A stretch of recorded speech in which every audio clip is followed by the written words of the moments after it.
Part of স্পিচের very first থাকে হচ্ছে noun, তারপর প্রোনাউন। তো আমরা পার্ট অফ স্পিচের নাউন আর প্রোনাউনকে নিয়ে আজকে পড়বো। তো ফার্স্ট হচ্ছে নাউন, যা কিছু নাম বোঝায় যার দ্বারা তাকে নাউন বলে।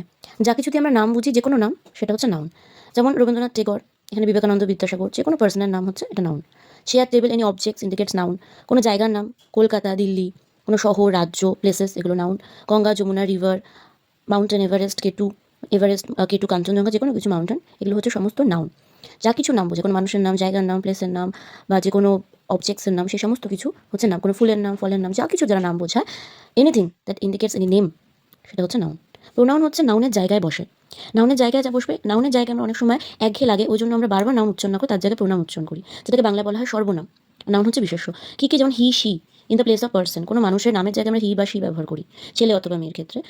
এই যে আমরা এতক্ষণ বললাম, কোনো নদীর নাম বা কোনো পাহাড়ের নাম, কোনো জায়গার নাম, কোনো অবজেক্টসের নাম, সেখানে আমরা ইট ব্যবহার করি। ইট, চেয়ার, টেবিল, এই অবজেক্টসের ক্ষেত্রে ইট। কলকাতা, দিল্লি, ইট। গঙ্গা, যমুনার ক্ষেত্রে ইট, কারণ এগুলো সব অবজেক্টস, এগুলোর মধ্যে কোনো প্রাণ নেই, তাই এগুলোকে আমরা হি বা শি দিয়ে জেন্ডার ওয়াইজ করতে পারবো না, জেন্ডার বিভাজন করতে পারবো না, তাই এগুলোকে আমরা ইট বলি।